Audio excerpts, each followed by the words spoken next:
இந்த நல்ல நாளிலும் தேவன் நம்மை மட்டும் ஆசீர்வதித்து நம்மை வழிநடத்தி நம்மை பலப்படுத்தி நம் ஒவ்வொருவரையும் பாதுகாத்து நமக்காக தன்னுடைய சொந்த ஜீவனையே கொடுத்த அந்த அற்புதமான தேவன், அதிசயமான தேவன், ஆசீர்வாதத்தின் ஊற்றாய் இருக்கிற அந்த உன்னதமான தேவனுக்கு மகிமை மகத்துவம் நிறைந்தவரும் நேற்றும் இன்றும் என்றும் மாறாத நம்முடைய கர்த்தராகிய இயேசு கிறிஸ்துவை நாம் இந்த நேரத்திலே ஆராதிக்க தொழுது கொள்ள தேவனாகிய கர்த்தர் இம்மட்டும் நம்மை வழிநடத்தி நம்மை பலப்படுத்தி பாதுகாத்த தேவன் அவர்.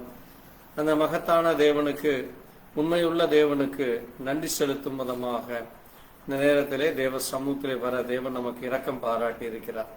அப்படிப்பட்ட தேவனுக்கு நாம் நன்றி சொல்லி கர்த்தருடைய கிருபை தயவு தொடர்ந்து நமக்கு இந்த நாளிலும் கூட கிடைக்கத்தக்கதாக தேவ சமூகத்திலே நம்மை தாழ்த்தி, வானம் அவருடைய சிங்காசனமாயிருக்கிறது, பூமி அவருடைய பாதப்படியாய் இருக்கிறது என்று வேத புத்தகம் சொல்லுகிறது.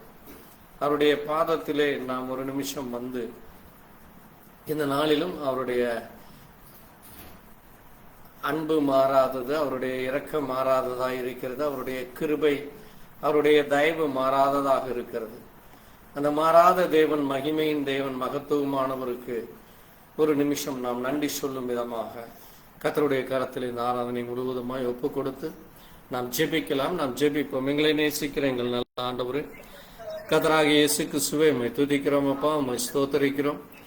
வானத்திலும் பூமியிலும் சகல அதிகாரங்களை படைத்த சர்வ வல்லமையுள்ள தேவனே, அல்பாவும் ஒமேகாவும் ஆதியும் அந்தமும் ஆனவரே, என்னெல்லா நன்மைகள் செய்கிறவரே, நன்மை செய்கிறவராய் சுற்றி திரிந்தவரே, எங்களுக்காக உம்முடைய ஜீவனை கொடுத்த ஜீவ அப்பமே, ஜீவ தண்ணீரே, ஜீவ அதிபதியே, தேவாதி தேவனே, ராஜாதி ராஜாவே, கர்த்தாதி கர்த்தரே, கர்த்தராகிய இயேசு கிறிஸ்துவே, உம்மை துதிக்கிறோம், உம்மை ஸ்தோத்தரிக்கிறோம், உம்மை கனப்படுத்துகிறோம், உம்மை மகிமைப்படுத்துகிறோம். உம்முடைய இரக்கத்திற்காய் நன்றி, உம்முடைய கிருபைக்காய் நன்றி, உம்முடைய தயவுக்காய் நன்றி. நீர் என்றைக்கும் அதே தேவனாய், நீர் அதே மாறாதவராய், மகத்துவமும் மகிமையும் நிறைந்தவராய், உன்னதமானவராய் இருக்கிறீரப்ப. எங்கள் வாய்களை திறந்து நாங்கள் உம்மை அப்பா பிதாவே உம்மை தனப்படுத்துகிறோம், உம்மை மகிமைப்படுத்துகிறோம், உம்மை ஸ்தோத்தரிக்கிறோம், உம்மை துதிக்கிறோம் என்று சொல்லத்தக்கதா எங்கள் உதடுகளை திறந்ததற்காய் நன்றி ஆண்டவரே. எங்கள் உள்ளத்தின் ஆழத்தில் இருந்து நாங்கள் உம்மை கனப்படுத்துகிறோம் அப்பா. உம்முடைய அன்பிற்காக நன்றி செலுத்துகிறோம், உம்முடைய இரக்கத்திற்காக நன்றி செலுத்துகிறோம். உம்முடைய ஒவ்வொரு நாளும் உம்முடைய வல்லமை எங்களை பாதுகாக்கிறதப்பா. உம்முடைய கரம் எங்களை கூட இருந்து எங்களை வழிநடத்துகிறதப்பா. இந்த மாதத்தில் இந்த 24 நாட்கள் கர்த்தர் எங்களோடு கூட இருந்தீரப்பா. இந்த மாதத்தை சுகபத்திரமாய் வழிநடத்தி கொண்டிருந்தீரப்பா. உமக்கு நன்றி ஆண்டவரே. தொடர்ந்து உம்முடைய கரம், உம்முடைய ஆசீர்வாதம், வழிநடத்தல் எங்களுக்கு ஒவ்வொரு நாளும் கிடைக்கட்டும் அப்பா. இது இந்த இடத்திலே உம்முடைய சமூகத்திலே வந்துள்ள ஒவ்வொரு பிள்ளைகளையும் கர்த்தர் தாமே பெயர் நீ இன்னும் தொடர்ந்து ஆசீர்வதிக்கிறக்காய் நன்றி செலுத்து. வந்தவண்ணமாய் திரும்பாதபடி இன்னும் அதிகமாய் வார்த்தையை குறித்தும் உண்மையை குறித்தும் உம்முடைய நாமத்தை இன்னும் அதிகமாய் நேசிக்கிற பிள்ளைகளாய், உம்மிடத்திலிருந்து பலத்தையும் வல்லமையும் பெற்றுக்கொண்டவர்களாய் பரிசுத்தம் அடையத்தக்கதாக தேவ வல்லமை இறங்கட்டும். தொடர்ந்து உம்முடைய கரம் எங்களோடு கூடிருந்து பாடல் மூலமாய் உம்மை மகிமைப்படும். தொடர்ந்து வாசித்து தியானிக்கிற வார்த்தையின் மூலமாய் கர்த்தர் எங்களோடு கூட பேச வேண்டுமா இயேசு கிறிஸ்துவினுடைய பரிசுத்த நாமத்திலே ஆமா. கர்த்தர் தாமே உங்களை ஆசீர்வதிப்பாராக. ஆண்டவருடைய நாம மகிமைக்காக நாம் இந்த நேரத்திலே ஒரு பாடலை பாடி கர்த்தரை மகிமைப்படுத்துவோம். பாட்டு புத்தகத்திலே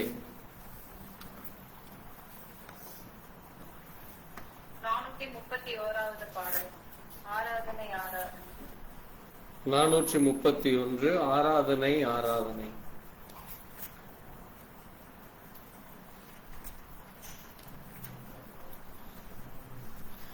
ஆராதனை ஆராதனை துதி ஆராதனை ஆராதனை காலையிலும் மாலையிலும் துதி ஆராதனை அப்பாவுக்கே. காலையிலும் மாலையிலும் துதி ஆராதனை அப்பாவுக்கே.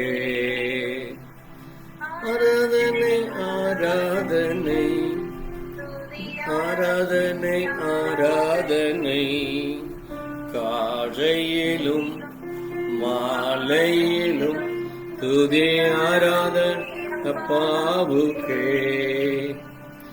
தூய ஆவியே உமக்கு ஆராதனை, துணையாளரே உமக்கு ஆராதனை. தூய ஆவியே உமக்கு ஆராதனை, துணையாளரே பிதாவே உமக்கு ஆராதனை, வழிகாட்டியே உமக்கு ஆராதனை. வல்ல பிதாவே உமக்கு ஆராதனை, வழிகாட்டியே உமக்கு ஆராதனை. ஆராதனை ஆராதனை துதி ஆராதனை காலையிலும் மாலையிலும் துதி ஆராதனை அப்பாவுக்கே. ஜீவ பழியே உமக்கு ஆராதனை, ஜீவ தண்ணீரே உமக்கு ஆராதனை. ஜீவ பழியே உமக்கு, ஜீவ தண்ணீரே உமக்கு ஆராதனை. மேகஸ்தம்பமே உமக்கு ஆராதனை, வரிசையாவே ஆராதனை. கண்மழையே உமக்கு ஆராதனை, காண்பவரே உமக்கு ஆராதனை. கண்மழையே உமக்கு ஆராதனை, காண்பவரே உமக்கு ஆராதனை. ஆராதனை ஆராதனை துதி ஆராதனை காலையிலும் மாலையிலும் துதி ஆராதனை அப்பாவுக்கே. காலையிலும் மாலையிலும் துதி ஆராதனை அப்பாவுக்கே. காலையிலும் மாலையிலும் துதி ஆராதனை அப்பாவுக்கே. ஆராதனை ஆராதனை துதி ஆராதனை. ஆமென். துதிக்கு பாத்திரராகிய கர்த்தர் பெரியவராய் மகிமை உள்ளவராய் இருக்கிறார். அப்படிப்பட்ட தேவனை மகிமை மாட்சிமை நிறைந்தவரே மகிழ்வுடன் தொழுதிடுவோம் என்கிற பாடல் 435. மகிமை மாட்சிமை நிறைந்தவரே மகிழ்வுடன் தொழுதிடுவோம். மகிமை மாட்சிமை நிறைந்தவரே மகிழ்வுடன் தொழுதிடுவோம். பரிசுத்த தேவனமேசுவை பணிந்தே தொழுகுவோம். பரிசுத்த தேவனமேசுவை பணிந்தே தொழுகுவோம். மகிமை மாட்சிமை நிறைந்தவரே மகிழ்வுடன் தொழுதிடுவோம். உன்னத தேவன் நீரே ஞானம் நிறைந்தவரே. உன்னத தேவன் நீரே ஞானம் நிறைந்தவரே. முழங்கால் யாவுமே பாரில் முடங்கிடுதே. உயர்ந்தவர் பாரில் முழங்கிடுதேன். உயர்ந்தவரே சிறந்தவர் என்றும் தொழுதிடுவோம். உயர்ந்தவரே சிறந்தவரே என்றும் தொழுதிடுவோம். மகிமை மாட்சிமை நிறைந்தவரே மகிழ்வுடன் தொழுதிடுவோம். ஒருவரும் சேரா ஒளியில் வாசம் செய்பவரே, ஒருவரும் சேரா ஒளியில் வாசம் செய்பவரே, ஒளியினை தந்துமே இதயத்தில் வாசம் செய்யும், ஒளியினை தந்துமே இதயத்தில் வாசம் செய்யும். ஒளி நிறைவே அருள் நிறைவே என்றும் தொழுதிடுவோம். அருள் நிறைவே என்றும் தொழுதிடுவோம். மகிமை மாட்சிமை நிறைந்தவரே, மகிழ்வுடன் தொழுதிடுவோம். பரிசுத்த தேவன் நீரே, பாதம் பணிந்திடுவோம். பரிசுத்த தேவன் நீரே, பாதம் கழுவியே நிறுத்தினீரே, சத்திய தேவன் நீரே, கழுவியே நிறுத்தினீரே, சத்திய தேவன் நீரே. கனமகிமை செலுத்திய என்றும் தொழுதிடுவோம். கனமகிமை செலுத்திய நாம் என்றும் தொழுதிடுவோம். மகிமை மாட்சிமை நிறைந்தவரே, தொழுதிடுவோம். பரிசுத்த தேவனமேசுவை பணிந்தே தொழுகுவோம். பரிசுத்த தேவனமேசு பணிந்தே தொழுகுவோம். மகிமை மாட்சிமை முழுடன் தொழுதிடுவோம். நித்திய தேவன் நீரே, நீதி நிறைந்தவரே, நித்திய தேவன் நீரே, நீதி நிறைந்தவரே, அடைக்கலமானவரே, அன்பு நிறைந்தவரே, அடைக்கலமானவரே,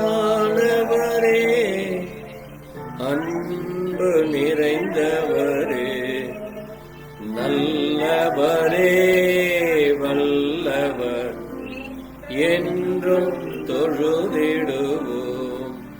நல்லவரே, வல்லவர் என்றும் தொழுதிடுவோம். மகிமை மாட்சி நிறைந்தவரே, மகிழ்வுடன் தொழுதிடுவோம். பரிசுத்த தேவனமேசுவை பணிந்தே தொழுதுவோம்.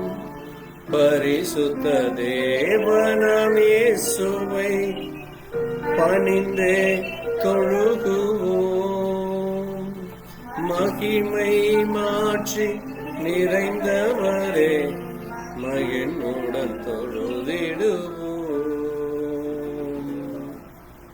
அல்லேலூயா, ஆமென். நம்முடைய தேவன் ஒருவரும் சேரா ஒளியிலே வாசம் பண்ணுகிறவர். அவர் பரிசுத்த தேவன். அவர் பாதம் பணிந்திட வந்திருக்கிறோம். அவர் சத்திய தேவனாய் இருக்கிறார். அவருக்கு நாம் கனத்தையும் மகிமையும் செலுத்தி அவரை ஒருவரையே தொழுது கொள்ள வந்திருக்கிறோம். முழங்கால் யாவும் முடங்கும், நாவுகள் யாவும் இயேசு கிறிஸ்துவே கர்த்தர் என்று அறிக்கையிடும் என்று நாம் ஒவ்வொரு நாளும் அவரை அறிக்கையிட, அந்த உன்னத தேவனை, ஞானம் நிறைந்தவரை, நித்திய தேவனை, நீதி நிறைந்தவரை, அன்பு நிறைந்தவரை, நல்லவரை, வல்லவரை, அடைக்கலமானவரை என்றென்றும் தொழுது கொள்ள வந்திருக்கிறோம். அப்படிப்பட்ட மகிமையான மகத்துவமான தேவனுக்கு நன்றி சொல்லுங்க. நம்மளை யாராவது ஒருவர் தேவ சமூகத்திலே ஒப்புக்கொடும். கர்த்தருடைய கரம் தொடர்ந்து நமக்கு இன்னும் அநேக காரியங்களை செய்ய இரக்கம் பாராட்ட முடியாது. நாம் ஜெபிக்கலாம். நன்றி ஆண்டவரே, நன்றி ஐயா. ஆமென்.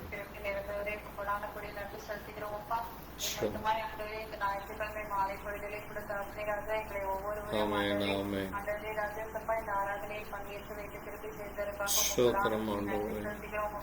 கடந்த நாட்கள் முழுவதும் எங்களை கண்ணின் பெண்மணி போல காத்து ஆண்டவரே, கடந்த நாட்கள்ல கூட தப்புனே எங்களை எந்த ஒரு தீங்கும் மனதாதவாறு ஆண்டவரே பாதுகாத்து வழிநடத்தி வந்ததற்காக கொடான கொடி ஆண்டவரே ராஜா, எங்கே 2 பேர் 3 பேர் நாமத்தில் கூடி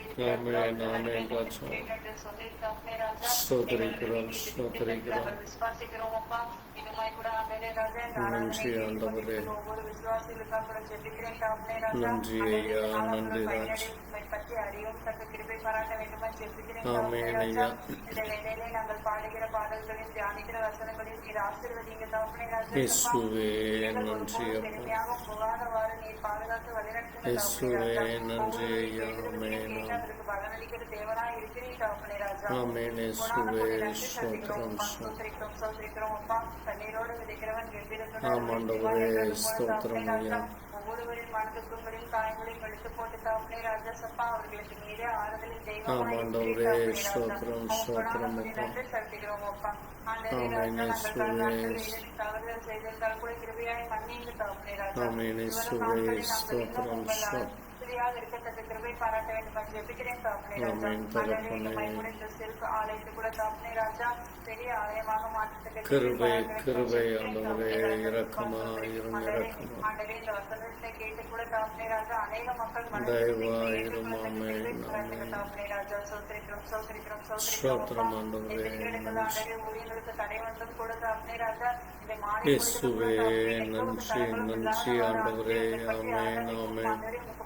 பாடலும் தக்க கிருபை கிருபை ராஜாவே நன்றி அப்பா. சோத்திரிக்கிறோம் அப்பா. இந்த வேளையிலே ஆராதனை நடக்கிற கூட்டங்களை கூட இந்த ஆசீர்வதிங்க தகப்பனே ராஜா. நன்றி ஆண்டவரே. பெருமையாக போகாதவாறு நீர் பாதுகாத்து வழிநடத்துங்க தகப்பனே ராஜா. சோத்திரிக்கிறோம் அப்பா. ஆராதனை துவக்கம் முதல் முடிவு வரையும் பலத்த கருத்தினால் ஒப்படைக்கிறோம். நன்றி ஐயா, நன்றி ராஜா. நீரே ரட்சகரும் மீட்பருமாகி கர்த்தராகிய இயேசு கிறிஸ்துவின் வல்லமையுள்ள நாமத்தினாலே ஜெபத்தில் ஜீவனுள்ள தகப்பனே. ஆமென். தேவன் நம் ஜெபத்தை கேட்டதற்காக ஸ்தோத்திரிக்கிறோம். கிருபை இரக்கம் நிறைந்தவரே உமக்கு நன்றி. இரக்கம் உள்ளவரே உமக்கு நன்றி. பரிசுத்தரே உமக்கு நன்றி அப்பா. இந்த நல்ல ஆராதனையிலே உம்மை கனப்படுத்த உம்மை மகிமை உடைய கிருபையை தயவை நினைத்து நாங்கள் ஒவ்வொரு நாளும் ஜீவனோடு இருக்க நீர் எங்களுக்கு சுகத்தை பலத்தை கொடுத்ததற்காய் நன்றி. ஆராதிக்கிற தேவனே, ஆராதனைக்குரியவரே உம்மை தொழுது கொள்ளுகிறோம், உம்மை துதிக்கிறோம், உம்மை கனப்படுத்துகிறோம். நாவுகள் யாவும் ஆண்டவரே இயேசுவே கர்த்தர் என்று அறிக்கையிடும். முழங்கால் யாவும் முடங்க துதிக்கு பாத்திரராகி உம்மை துதிக்க, ஸ்தோத்தரிக்கப்படத்தக்கவராகி உம்மை ஸ்தோத்தரிக்க நீர் கிருபை கொடுத்ததற்காய் நன்றி. உடைய கரம் தொடர்ந்து எங்கள் மத்தியில் இருப்பதற்காய் நன்றி அப்பா. ஆண்டவரே இயேசு கிறிஸ்துவின் நாமத்திலே ஆண்டவரே விடுதலை உண்டு, சுகம் உண்டு, மீட்புண்டு, ரட்சிப்புண்டு என்று சொன்னீரே கர்த்தர். அதற்காக நன்றி செலுத்துகிறோம். தொடர்ந்து உடைய கரம் வழி நடத்தட்டும், நீரே பொறுப்படுத்தும். இயேசு கிறிஸ்துவின் நாமத்திலே ஆமென். கர்த்தர் தாமே மகிமைப்படுவதாக. நாம் எழுந்து நின்று ஒரு பாடலை பாடி கர்த்தரை நாம் மகிமைப்படுத்துவோம்.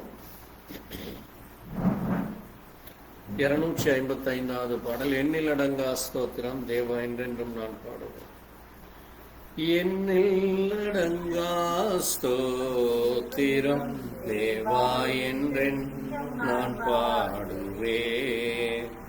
ஆஹா, எண்ணில் அடங்கா ஸ்தோத்திரம் தேவா என்றென்றும் நான் பாடுவேன். இந்நாள் வரை என் வாழ்விலே, இந்நாள் வரை என் வாழ்விலே நீர் செய்த நன்மைக்கே அடங்கா ஸ்தோத்திரம் என்றென்றும் நான் பாடுவேன். வானாதி வானங்கள் யாவும் அதின் கீழுள்ள ஆகாயமும் வானாதி அதிவானங்களாம் அதின் கீழுள்ள ஆகாயமும் பூமியில் காண்கின்ற யாவும் பூமியில் காண்கின்ற யாவும் கர்த்தர் உம்மை போற்றுமே. ஆகா என்னில் அடங்கா ஸ்தோத்திரம் என்றென்றும் நான் பாடுவேன். காட்டேனில் வாழ்கின்ற யாவும் கடும் காற்றும் பனித்தூறலும் காட்டேனில் வாழ்கின்ற யாவும் கடும் காற்றும் பனித்தூறலும் நாட்டினில் வாழ்கின்ற யாவும்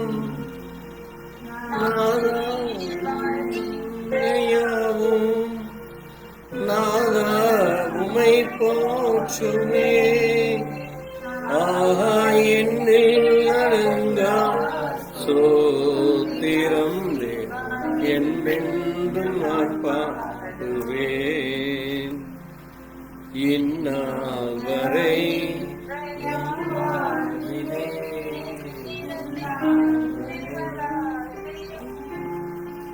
நீரேனில் வாழ்கின்ற யாவும் என் நிலத்தின் ஜீவராசியும் பாரினில் பறக்கின்ற யாவும் பாரினில் பறக்கின்ற யாவும் பரனே உம்மை போற்றுமே.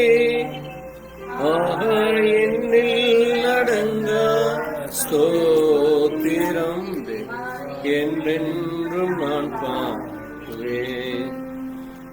இந்நாள் வரை என் வாழ்விலே இந்நாள் வரை என் வாழ்விலே நீ செய்த நன்மைக்கே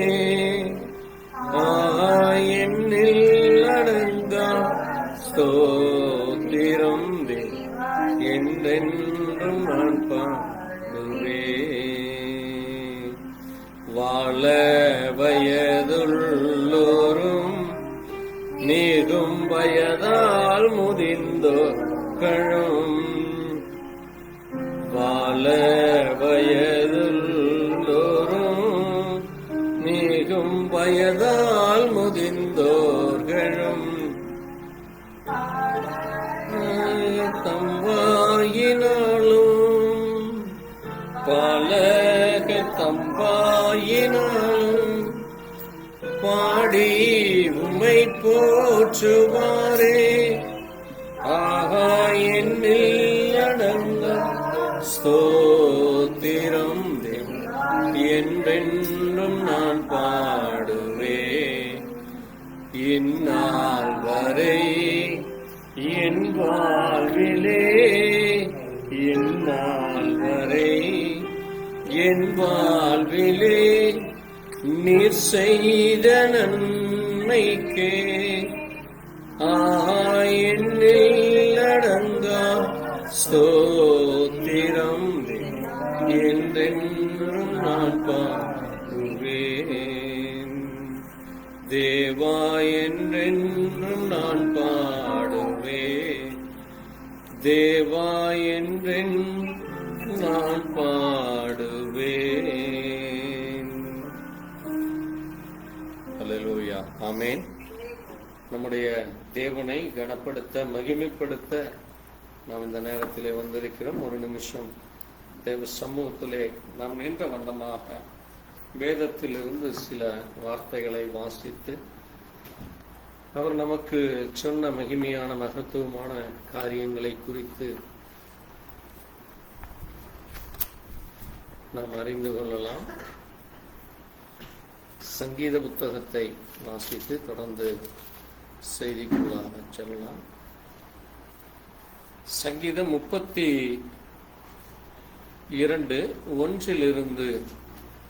1 வரை. சங்கீதம் 32:1-11 வரை. எவனுடைய மீறுதல் மன்னிக்கப்பட்டதோ, எவனுடைய பாவம் மூடப்பட்டதோ அவன் பாக்கியவான். எவனுடைய அக்கிரமத்தை கர்த்தர் எண்ணாதிருக்கிறாரோ, எவனுடைய பாவங்களை அவர் எண்ணாதிருக்கிறாரோ, அவன் பாக்கியவான். நான் அடக்கி வைத்த மட்டும் நித்தம் என் கதறலினால் என் எலும்புகள் உலர்ந்து போயிற்று. இரவும் பகலும் என் மேல் உன்னுடைய கை பாரமாயிருந்ததினால் என் சாரம் உஷ்ணகால வறட்சியைப் போல வறண்டு போயிற்று. நான் என் அக்கிரமத்தை மறைக்காமல் என் பாவத்தை உமக்கு அறிவித்தேன், என் மீறுதல்களை கர்த்தருக்கு அறிக்கையிடுவேன் என்றேன். தேவரீர் என் பாவத்தின் தோஷத்தை மன்னித்தீர். இதற்காக சகாயம் கிடைக்கும் காலங்களில் பக்தியுள்ளவன் எவனும் உம்முடைய தோற்றம் இனத்தத்தையும் அது அவனை அணுகாது. நீர் எனக்கு மறைவிடமாயிருக்கிறீர், என்னை நீர் இக்கட்டுக்கு விலக்கி காத்து இரட்சணிய பாடல்கள் என்னை சூழ்ந்து கொடும்படி செய்வீர். நான் போதில் நீ நடக்க வேண்டிய வழியை காட்டுவேன். என் தண்ணீரை வைத்து உனக்கு ஆலோசனை சொல்வேன். வாரினாலும் கடிவாளத்தினாலும் வாய் கட்டப்பட்டாலே ஒழிய உன் கிட்டே சேராத புத்தியில்லாத குதிரை போலவும் கோவேறு கழுதை போலவும் இருக்க வேண்டாம்.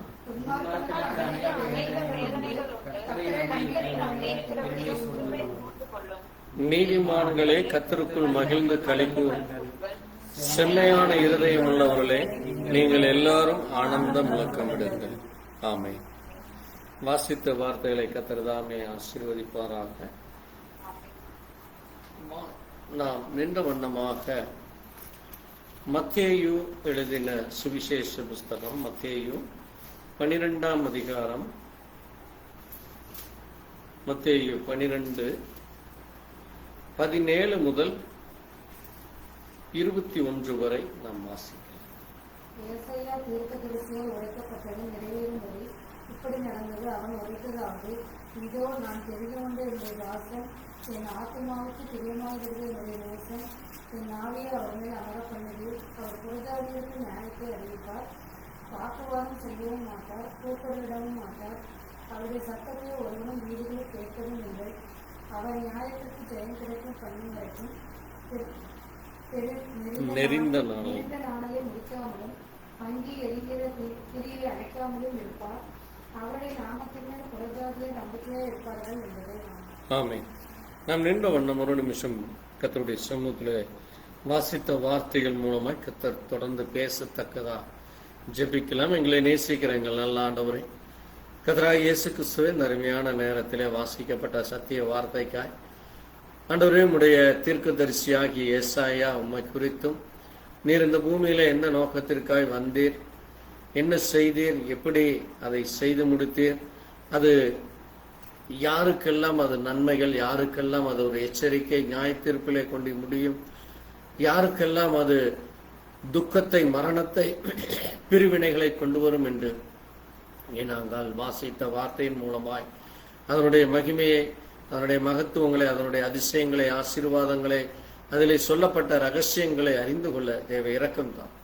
தொடர்ந்து நம்முடைய கரமங்களை வழிநடத்தட்டும். நீரை மகிமைப்படும் எல்லாவற்றையும் இயேசு கிறிஸ்து நம்முடைய பரிசுத்த நாமத்திலே உட்காரலாம். ஆண்டவராகிய இயேசு கிறிஸ்துவின் இனிய நல் நாமத்திலே உங்களுக்கு வாழ்த்து சொல்லுகிறேன். தேவனுடைய பெரிதான கிருபையினால நாம் மீண்டுமா இந்த ஞாயிற்றுக்கிழமை நாளிலே நாம் தேவஸ்காரத்திலே வந்திருக்கிறோம். கடந்த 2 வாரங்களாக நாம் ட்ரீ ஆஃப் லைஃப் என்கிற செய்தியின் கீழாய் தியானித்துக் கொண்டு வருகிறோம். ஒரு மனிதனுடைய ஜீவியமானது அது மரத்துக்கு ஒப்பாய் இருக்கிறது என்றும், அந்த மரம் சரியானபடி தேவனுடைய வசனத்தின்படி அது விதைக்கப்பட்டிருந்தால், தேவனுடைய வசனம் வார்த்தை தான் என்னது? விதை. தேவனுடைய வார்த்தை தான் என்னது? விதை. அந்த விதை சரியானபடி அது விதைக்கப்பட்டிருந்தால், சரியான நிலத்திலே, நிலம் மனுஷர்களுடைய இருதயமாக இருக்கிறது. நிலம் என்பது மனுஷர்களுடைய இருதயமாக இருக்கிறது. அப்ப அந்த இருதயத்திலே அது விழும் பொழுது, அது உலக கவலைகள், உலக இச்சைகள், மாம்ச இச்சைகளிலே விழுந்து போகாதபடி இருக்கிற பொழுது அதற்கு தேவன் ஆவியை கொடுக்கிறார், தண்ணீரை ஊற்றுகிறார். அது வளரும், இந்த கனி கொடுக்க முடியும். ஒரு கால் அந்த நிலமானது ஒரு முட்செடிகளாலோ அல்லது ஒரு பாறை மேலோ அல்லது ஒரு சகதியான இடத்துல இருக்கிற பொழுது அது சரியானபடி என்ன கொடுக்காது. அது என்ன மரமோ அந்த மரத்தினுடைய சுவை மாறி போய்விடும். அந்த மரத்தினுடைய சுவை, பழத்தினுடைய சுவை, அந்த இலைகளில் இருக்கிற சுவைகள் எல்லாமே மாறி போய் அது ஒரு கசப்பு நிறைந்ததாக அல்லது அது ஒரு கெட்ட பேட் ஸ்மெல் என்று சொல்றார், கெட்ட வாசம் அந்த பழத்திலே வீசுவதை இப்படியாக நம்ம அது இயற்கையோடு ஒப்பிட்டு பார்த்தோம். சரியான நிலத்திலே விதைக்கிற பொழுது அது அந்தந்த சீசனுக்கு ஏற்றபடி அது சரியான பழத்தை, சரியான அங்கே விளைச்சலை சரியாக பண்படுத்தப்படும் பொழுது அது சரியானபடி கனி கொடுக்கும், காய் கொடுக்கும் என்று நம்ம பார்த்தோம்.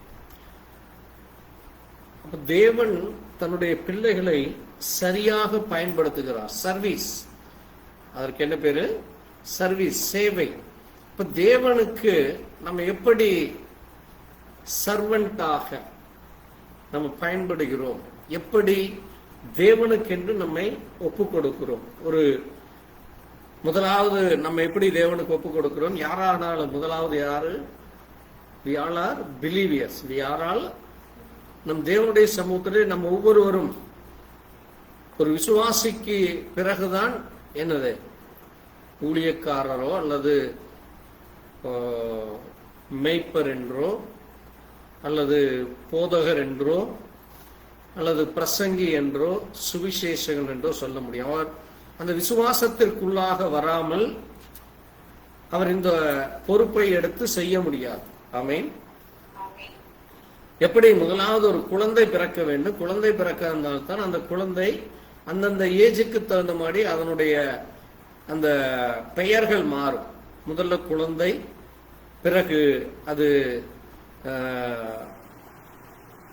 பிள்ளைகள் என்று சொல்லப்படும், பிள்ளை என்று சொல்லப்படும். பிறகு அது வளர்ந்த பிறகு அது வாலிபனாகவோ அல்லது வாலிப பெண்ணாகவோ மாறும். பிறகு அது மனைவி அல்லது கணவன் என்கிற அந்தஸ்து வருவாப்படி. பிறகு தாய்மை அடைகிற பொழுது தாய் என்கிற ஸ்டேஜ், கணவன் என்கிற ஸ்டேஜ், தகப்பன் என்கிற ஸ்டேஜ், இப்படியாக அந்த பொசிஷன் மாறும். அதே போல இந்த பூமியிலே நீங்கள் முதலாவது தேவனுடைய விசுவாசிகளாக பிறக்கிறீங்க. தேவனுடைய விசுவாசிகளாக தேவனாலே முன்குறிக்கப்பட்டு நீங்க அவரை உங்களுடைய இருதயத்தில் ஏற்றுக்கொள்கிறோம். You are the servant for God. You are the servant. அந்த சர்வெண்ட் என்பதற்கு S means serve others in love and humanity. கலாத்தியர் 5:13 சொல்லுது, நாம் எப்படி சேவை செய்ய வேண்டுமாமா? அன்பிலும். வாசிங்க கலாத்தியர் 5:13 வாசிங்க. நான் வசனம் சொன்னா டக்குன்னு யாராவது எடுத்து வாசித்தீங்கன்னா தான் உங்களுக்கு அதனுடைய சரியான மீனிங் புரியும். இவ்வளவு பேர் இருக்கிறீங்க, வசனம் சொன்ன உடனே யாராவது எடுத்து வாசிக்க வேண்டும். வாசிப்போம்.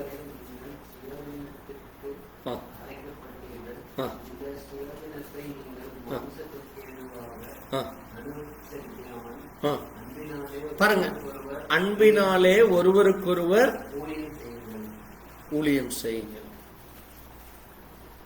அன்பும் தாழ்மை, அன்பும் தாழ்மை, ஒருவருக்கொருவர் ஊழியம் செய்கிறது என்னது? தாழ்மைக்கு அடையாளமாக இருக்கு. அப்ப தேவ பிள்ளைகளுக்குள்ள அந்த தேவ அன்பு உங்களுக்குள்ளாக இருக்க வேண்டும். அதான் சர்வ். இந்த தேவ அன்பிலே நிறைந்து ஒருவருக்கொருவர் நீங்க ஊழியம் செய்கிறார். இ மீன்ஸ் எம்படி. பிலிப்பு 2:3 நீங்க வாசிக்கிறப்போ எம்படி the attitude of humble, attitude of humble, அந்த தாழ்மை. அது என்னது? தாழ்மை உங்களுக்குள்ளே காணப்பட வேண்டும். அப்ப தேவனுடைய பிள்ளைகள் இயேசு கிறிஸ்து எப்படி தன்னைத்தான் தாழ்த்தி அவர் இந்த பூமியிலே வந்தாரோ அதைத்தான் இங்கே நம்ம வாசிக்கிறோம். நான் தெரிந்து கொண்ட என் தாசன், என் ஆத்துமாவுக்கு பிரியமாயிருக்கிற என்னுடைய நேசன், அவர் புறஜாதிகளுக்கு என்ன செய்கிறார்? நியாயத்தை அறிவிக்க வந்திருக்கிறார். ஆமென். இப்ப தேவன் தன்னை தாழ்த்தி இந்த பூமியிலே தேவனுடைய அன்பை வெளிப்படுத்த, அவரும் நமக்கு, அவர் ஒரு சர்வண்டாக இந்த பூமியிலே வருகிறார். அவர் ஒரு சர்வண்டாக இந்த பூமியில வருகிறார். சேவை செய்ய வந்திருக்கிறார். அவருக்குள்ளாக இருந்த அந்த தேவ அன்பு, அந்த தாழ்மை, அது நமக்குள்ளும் இருக்க வேண்டும். ஆமென். மூன்றாவதாக R என்பது recognise that you are an ambassador of Christ. நீங்கள் இயேசு கிறிஸ்துவினுடைய ஒரு பிரதிநிதியாக, you are the ambassador of Jesus Christ. இயேசு கிறிஸ்துவினுடைய பிரதிநிதியாக இருக்கிறீர்கள். நீங்க யாரா இருக்கிறீங்க? ஒரு பிரதிநிதியாக, ஒரு அம்பாசிடராக இருக்கிறீங்க. ஃபாரின் கண்ட்ரீஸ்ல எல்லாம் இந்தியாவுக்குன்னு ஒரு அம்பாசிடர்ஸ் இருப்பாங்க. இந்தியாவினுடைய தூதர்கள் என்று சொல்வார்கள். அவர்கள் தான் அந்த நாட்டுக்கு இந்தியாவை குறித்து செய்திகளை கொண்டு செல்வார்கள். அப்ப அந்த நாட்டுல ஏதாவது இந்தியர்களுக்கு பிரச்சனை ஏற்பட்டால் அந்த அம்பாசிடர் கிட்ட தான் போய் கம்ப்ளைண்ட் கொடுப்பாங்க. அவர் தான் இந்தியாவுக்கு மெசேஜ் அனுப்புவார், இந்த மாதிரி இந்த இடத்துல இருக்கிற இவருக்கு இந்த பிரச்சனை இருக்கு என்று சொல்லி அங்கிருந்து இந்தியாவுக்கு தகவலை கொடுப்பாங்க. அதே போல தேவ பிள்ளைகள் நம்ம ஒவ்வொருவரும் தேவனுக்கு என்னவாக இருக்கிறோம்? we are the ambassador for Christ. தேவனுடைய பிரதிநிதியாக தேவன் நம்ம இந்த பூமியில முன்குறித்து இருக்கிறோம். அதே போல V என்பது valuing others as a higher than yourself. பிலிப்பு 2ஆம் அதிகாரம் 3:4 அங்கே சொல்லப்பட்டிருக்கிறது. அங்கே நீங்க யாராக இருக்கிறீர்களாமா? மற்றவர்களை விட நீங்கள் ஒன்றும் உயர்ந்தவர்கள் அல்ல. Everyone are equal. Valuing others. மற்றவர்களும் நீங்களும் தேவனுக்கு முன்பாக சரிசமம் தான். விசுவாசி என்கிற பார்வையிலே நம்ம எல்லாரும் யாராக இருக்கிறோம்? அந்த ஈவனாத்தான் இருக்கிறோம். பாஸ்டருக்குன்னு தேவன் ஒரு பெரிய தனியாக ஒரு கிரீடத்தை கொடுப்பதில்லை. அவர் எப்படி கொடுக்கிறார் என்றால், அந்த விசுவாசியை விசுவாசத்திலே சரியாய் வழி நடத்தினாரா, அந்த விசுவாசிக்குரிய மரியாதையை கொடுத்தாரா, அந்த விசுவாசிக்கு தேவனை குறித்தும் சத்தியத்தை குறித்தும் போதித்தாரா என்று தேவன் பார்த்து அதுக்கு தகுந்த பலனைத்தான் கொடுக்கிறார். அதை போல பாருங்க, தேவனுக்கு முன்பாக ஒவ்வொருவரும் எவ்ரி ஒன் ஆர் ஈக்குவல். அடுத்ததாக ஏ என்பது avail yourself the Lord work. எபேசியர் 6:6 சொல்லப்பட்டிருக்கிறது. தேவன் உங்களுக்கென்று கொடுத்த வேலையிலே நீங்கள் கவனமாக இருக்க வேண்டும். தேவன் உங்களுக்கு கொடுத்த வேலையிலே நீங்க மிக கவனமாக அந்த வேலையிலே சரியானபடி செய்து முடிக்க உங்களுக்கு தேவன் அங்கே ஒரு பொறுப்பை கொடுக்கிறார். ஆமென். அதான் சொல்லியிருக்கு பாருங்க, 19ஆம் வசனம் மத்தேயு 12:19 வாசித்தோம். வாக்குவாதம் செய்ய மாட்டார், கூக்கிரல் இட மாட்டார். தேவ பிள்ளைகள் அங்கே பிரச்சனை பண்றவர்களாங்களோ, சத்தம் போட்டு குழப்பம் பண்றவர்களாக அல்லாதபடி அங்கே தேவனு உங்களுக்கு கொடுத்த அந்த வேளையிலே நீங்க சரியானபடி அதை செய்ய தாழ்மையோடும் அன்போடும், அங்கே தான் பெரியவன், தான் எனக்கு தான் எல்லாங்கிற அந்த இது இல்லாதபடி we all are equal என்று, we all are same in front of the God. நம்ம ஒவ்வொருவரும் தேவனுக்கு முன்பாக சமம் என்று அந்த உணர்வோடு அதை செய்ய வேண்டியதுதான். அடுத்தது N for not seeking reward or recognition. எபேசியர் 6:7 சொல்லப்பட்டிருக்கிறது. நாம் ஏதோ ஒரு பதவி கிடைக்கும், அல்லது ஒரு பட்டம் கிடைக்கும், அல்லது நமக்கு ஒரு பெரிய வருமானம் கிடைக்கும், அல்லது இது மூலமா எனக்கு ஒரு பெரிய அந்தஸ்து கிடைக்கும் என்று அல்ல,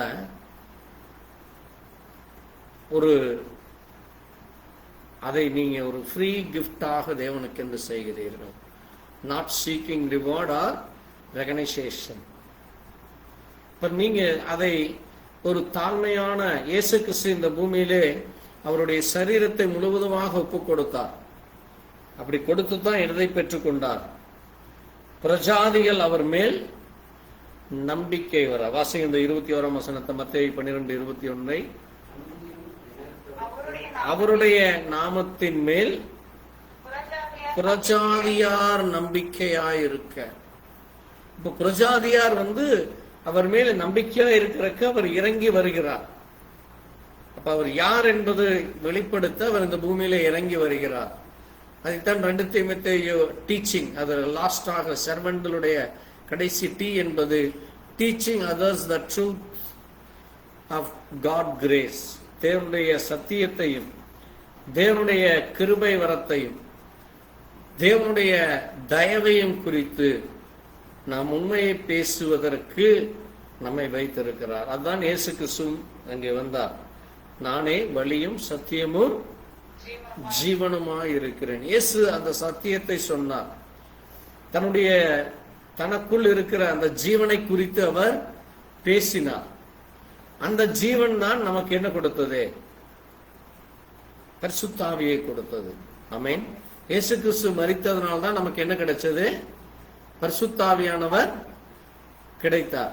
அப்ப தேவன் தன்னை முழுவதுமாக அவர் வழிநடத்துகிற, நம்மை பாதுகாக்கிறவராக, நமக்கு என்ன தேவையோ அதை அறிந்து செய்கிறவராக இருந்தார்.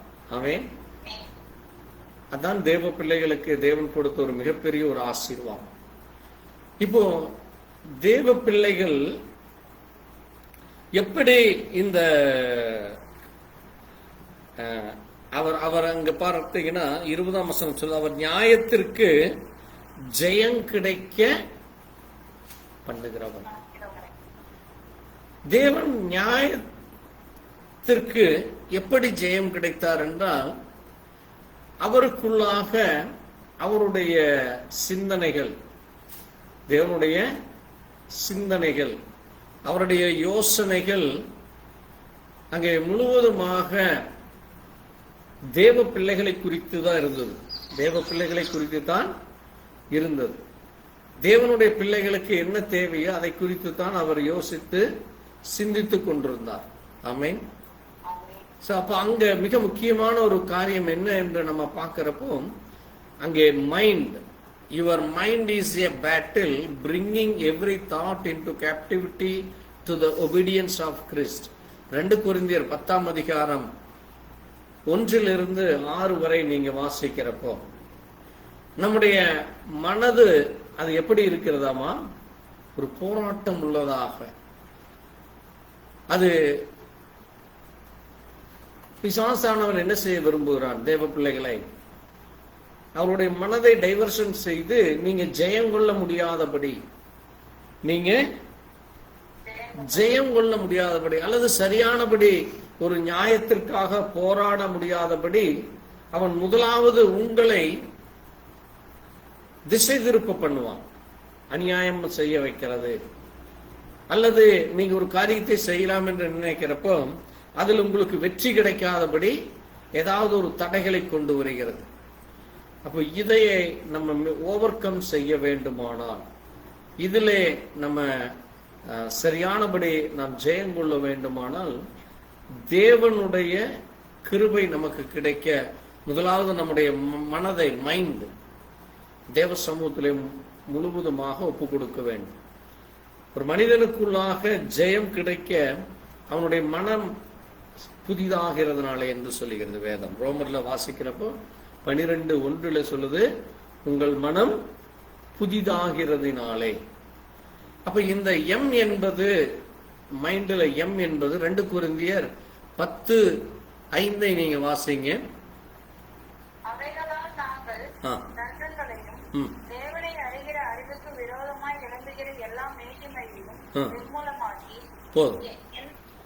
பாருங்க, தேவனுடைய நாமத்துக்கு விரோதமாய், தேவனுடைய அங்கே காரியங்களுக்கு விரோதமாக எழும்புகிற எல்லா மேட்டிமையான சிந்தனைகளை, எல்லா விதமான மேட்டிமையான சிந்தனைகளை நம்ம ஜெயங்கொள்வதற்காக, நாம் என்ன செய்வதற்காக? ஜெயங்கொள்வதற்காக பாருங்க, தர்க்கங்களை, அது மட்டுமல்ல தேவனுக்கு அறிகிற அறிவுக்கு விரோதமாய் எழும்புகிற எல்லா மேட்டிமைகளையும் எண்ணத்தையும் நாங்க என்ன செய்கிறோம்? கிறிஸ்துவுக்குள்ளாக கீழ்ப்படுகிறோம். ஆமென். அதை எப்படி நம்ம பெற்றுக்கொள்ள முடியுமாமா? இந்த வீணான தர்க்கங்கள். இப்ப அதைத்தான் நம்ம இங்க வாசித்தோம். அவர் என்ன செய்கிறாராமா? வாக்குவாதம் செய்ய மாட்டார். இயேசு கிறிஸ்து எப்படி இருந்தார்? அவர் வாக்குவாதம் செய்வதில்லை, ஆர்குமெண்ட் இல்லை. தேவனுக்குள்ள ஆர்குமெண்டை தேவன் விரும்புவதில்லை. இன்னைக்கு அநேகர் தேவ பிள்ளைகள்கிட்ட தான் நீங்க பாத்தீங்கன்னா உலக மனுஷர்கள் வேண்டுமென்றே ஆர்குமெண்ட்டுக்கு வருவாங்க. நீங்க இயேசு கிறிஸ்து வந்தார் மரிச்சாருன்னு சொல்றீங்களே, அவர் மரிச்சு 2000 வருஷம் ஆச்சு. கவனமா கேளுங்க, அவர் மரித்து எத்தனை வருஷம் ஆச்சு? 2000 வருஷம் ஆச்சு. அந்த ரத்தம் இன்னும் எப்படி இருக்கும்? ஒரு மனிதன் இறந்த உடனே அந்த ரத்தம் என்ன ஆயிரும்? இறந்த ஒரு அதிகபட்சம் 1 மணி நேரம் கூட இல்ல, அதிகபட்சம் 1 மணி நேரத்துல அந்த ரத்தம் என்ன ஆயிரும்? உறைஞ்சு போயிடும். அந்த ரத்தம் உறைஞ்சிரும். அந்த ரத்தம், அதுக்கு மேல அதில் உள்ள ஜீவன் இருக்கா? அந்த ரத்தத்துக்குள்ள என்ன இருக்காது? ஜீவன் இருக்காது. இது மனுஷர்கள் சொல்லுகிற சயின்டிபிக்கான ப்ரூஃப் அப்படின்னு சொல்லி சொல்லுவாங்க. ஆனால் இயேசு கிறிஸ்துவுடைய ரத்தம் இன்றைக்கும் நமக்காக பரிந்து பேசிக் கொண்டிருக்கிறது. அது எப்படி என்றால், நீங்க அதைய எப்படி என்று நீங்க அவர்களை கேட்கிறப்போ அதற்கு ஒரே ஒரு காரணம் என்னது?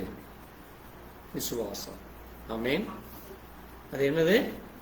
விசுவாசத்துல நீங்க அறிக்கையிடுறீங்க. அதனாலதான் ஆண்டவர் சொல்றாரு, காண்கிறவனை விட காணாமல் இருக்கிறதா என்னது? விசுவாசம். ஆமென். காண்கிறவர்கள் இயேசு கிறிஸ்துவை கண்டார்கள், கண்டுமே அநேகர் விசுவாசிக்கல. அவர்தான் தேவகுமாரன், அவர்தான் கிறிஸ்து, அவர்தான் மேசியா, அவர்தான் ரட்சகர் என்று அவர்கள் ஏற்றுக்கொள்ள. ஆனா நாம இன்றைக்கு என்ன செய்கிறோம்? இயேசு கிறிஸ்துவை முழுசுமாக விசுவாசிக்கிறோம். இயேசு கிறிஸ்து எனக்காக இந்த பூமியிலே வந்தார், அவர் கன்னியின் வயிற்றிலே பிறந்தார். அது எப்படி கன்னியின் வயிற்றிலே பிறக்க முடியும்? ஒரு ஆணும் பெண்ணும் இணையாமல் எப்படி குழந்தை பிறக்கும்? இன்னைக்கும் ஆர்குமெண்ட் போயிட்டு இருக்கு. அது இம்பாசிபிள்ங்கிறாங்க. எப்படி ஆகிலும் அந்த ஆணுடைய விந்து இல்லாமல் பெண்ணுக்கு குழந்தை பிறக்காதுன்னு இன்னைக்கும் போயிட்டு இருக்கு. ஆனால் வேத வசனம் சொல்லுகிறது, பரிசுத்தாவியானவர் அவள் மேல் நிழலிட்டார். பரிசுத்தாவியானவர் அவர் மேல் நிழலிட்டார். அப்படின்னு என்னது? தேவன் தன்னுடைய வார்த்தையினாலே பேசினார். தேவன் பேசுகிற பொழுது அது இல்லாதவைகளை இருக்கிறவைகளாக செய்கிறது. ஆமென். அப்ப தேவன் தனக்கென்று ஒரு சிருஷ்டியை உண்டு செய்தார். தன்னை குமாரனாக இந்த பூமியிலே கொண்டு வர தேவன் அந்த காரியத்தை சிருஷ்டிக்கிறார். அப்ப அந்த ரத்தம் என்ன செய்யப்படுகிறது? அது இன்றைக்கும் ஜீவனோடு இருக்கிறது. இயேசு கிறிஸ்துவினுடைய ரத்தம் இன்றைக்கும் ஜீவனோடு இருக்கு. அதான் என்னது? நானே வழியும் சத்தியமும் ஜீவன். அப்ப அந்த ஜீவன் இன்னைக்கும் இருக்கு.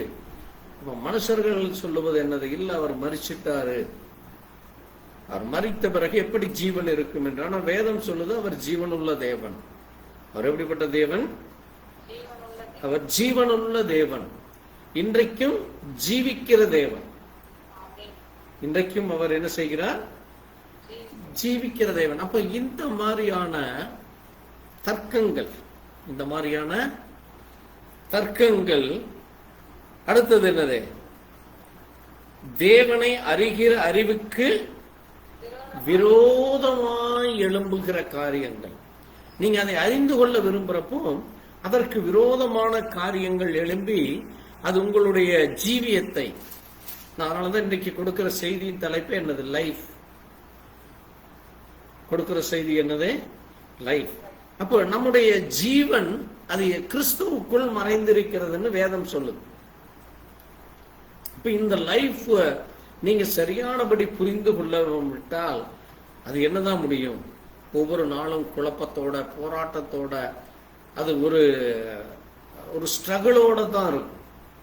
அப்ப தேவ பிள்ளைகள் உங்களுடைய மனதை சரியானபடி வைத்துக் கொள்ளுகிற பொழுது, உங்களுடைய மனதை சரியானபடி வைத்துக் கொள்ளுகிற பொழுது அது நமக்கு மிகப்பெரிய காரியம். அதை இன்னொரு தடவை வாசிக்கலாம். வசனம் 5ஆம் வசனம்.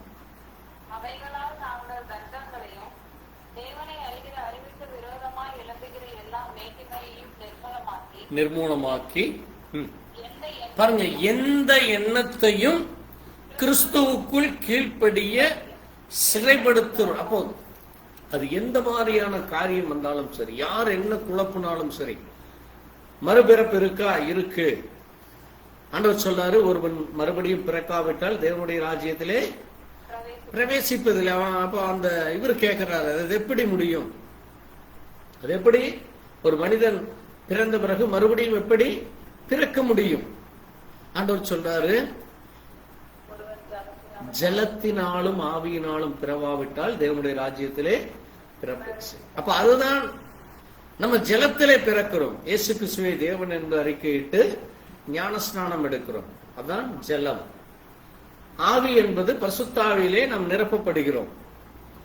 அவருடைய கிறிஸ்துவின் ஆவி இல்லாதவன் அவருடையவன் அல்ல. அப்ப நீங்க இயேசு கிறிஸ்துடைய ஆவியினாலே நிரப்பப்படுகிறீர்கள். அதான் தேவனுடைய பிள்ளைகளுக்கான அடையாளமாக இருக்கிறது. அப்போ நம்ம இப்படிப்பட்ட இந்த உலக சிந்தனைகளை, தேவனுடைய வார்த்தைக்கு விரோதமாக எழும்புகிற எல்லா சிந்தனைகளையும் நாம் என்ன செய்கிறோம்? நாம் சிறைபிடித்து அதை நாம் வெளியே விட்டு குழப்பாதபடி நம்முடைய மைண்டை என்ன செய்கிறோம்? mandate every thoughts to obey Christ. M என்பது என்னது? mandate every thoughts to obey Christ. அடுத்தது I என்பது கொலேசியர் 2:8 வாசிப்போம். கொலேசியர் 2:8 வாசிப்போம். வாசிக்கலாம், எடுத்தவர்கள் சீக்கிரம் வாசிப்போம்.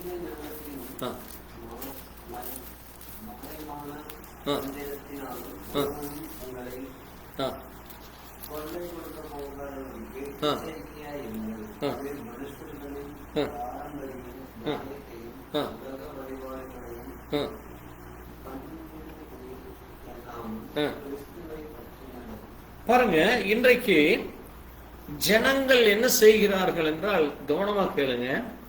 இன்றைக்கு ஜனங்கள் லௌகீக ஞானம். எப்படிப்பட்ட ஞானம்?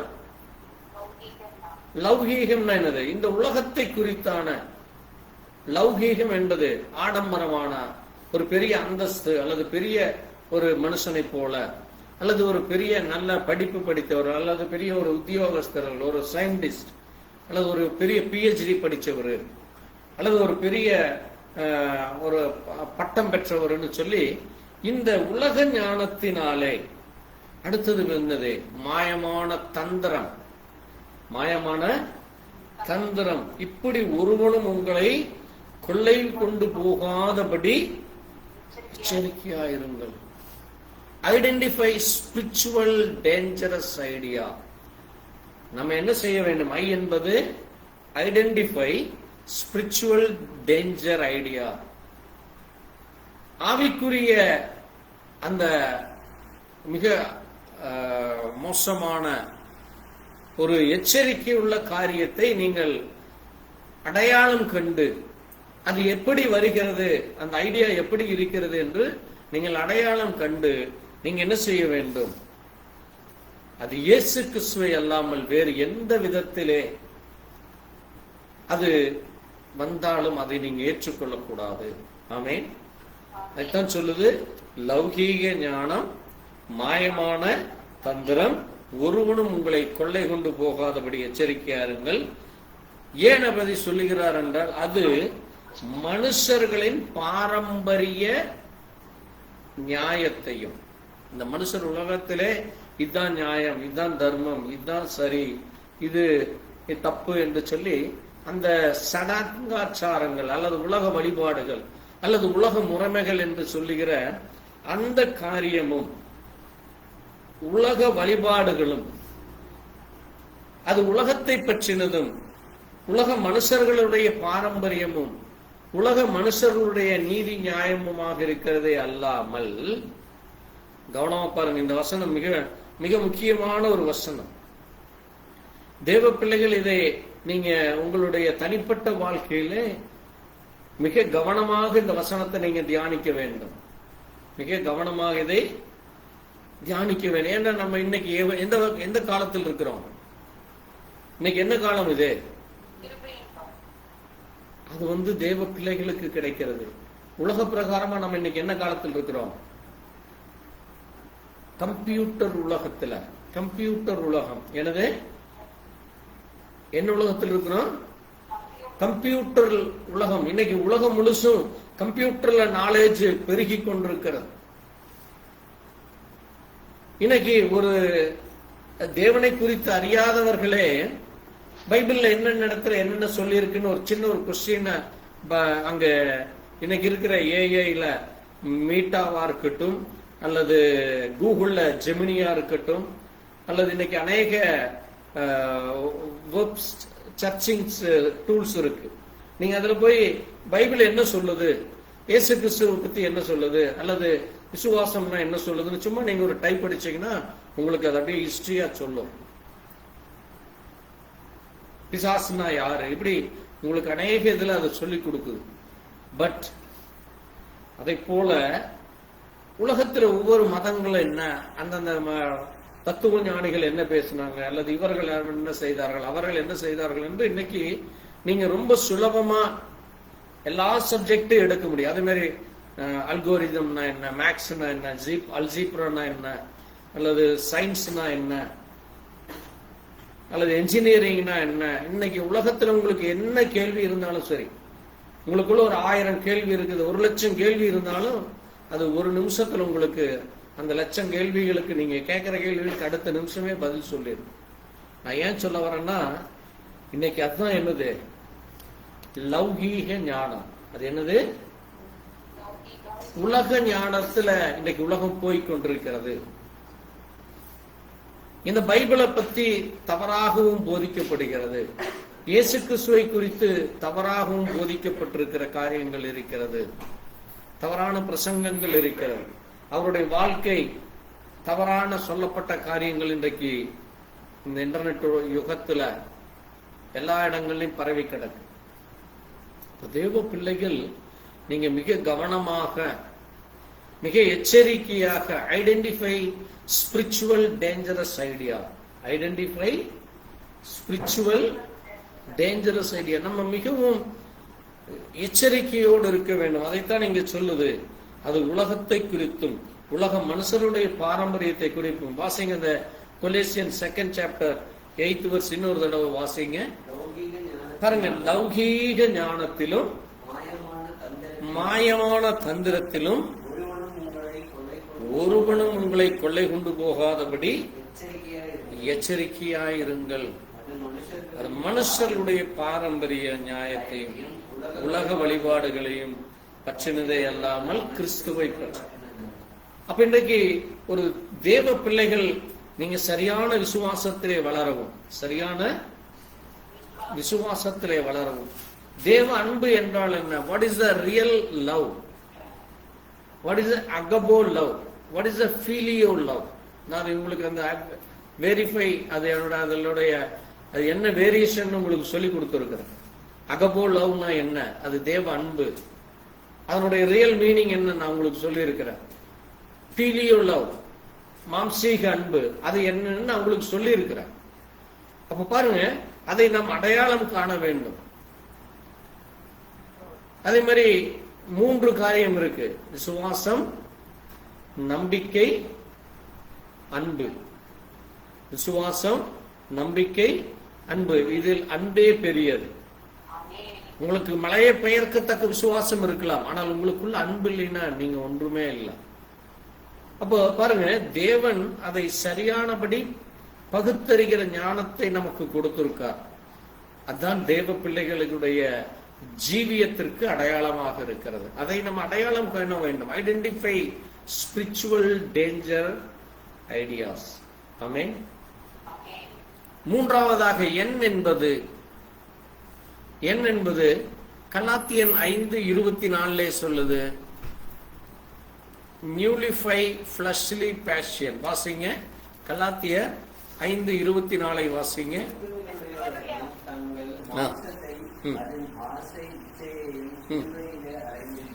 பாருங்க, கிறிஸ்துவனுடைய பிள்ளைகள், கிறிஸ்துவை உடையவர்கள், கிறிஸ்தவர்கள் தங்களுடைய மாம்சத்தையும், அப்ப இப்ப உங்களுக்குள்ள இருக்கிறது எந்த மாம்சம்? இப்ப உங்களுடைய, நீங்க ஒரு மனுஷனை நம்ம எதை பார்க்கிறோம்? எடுத்தோம்னா மனுஷனுடைய மாம்சத்தை தான் பார்க்கிறோம், சரீரத்தை பார்க்கிறோம். மாம்சம் என்றால் என்னது? சரீரம். இப்ப இந்த சரீரம், கவனமா கேளுங்க, இந்த சரீரம்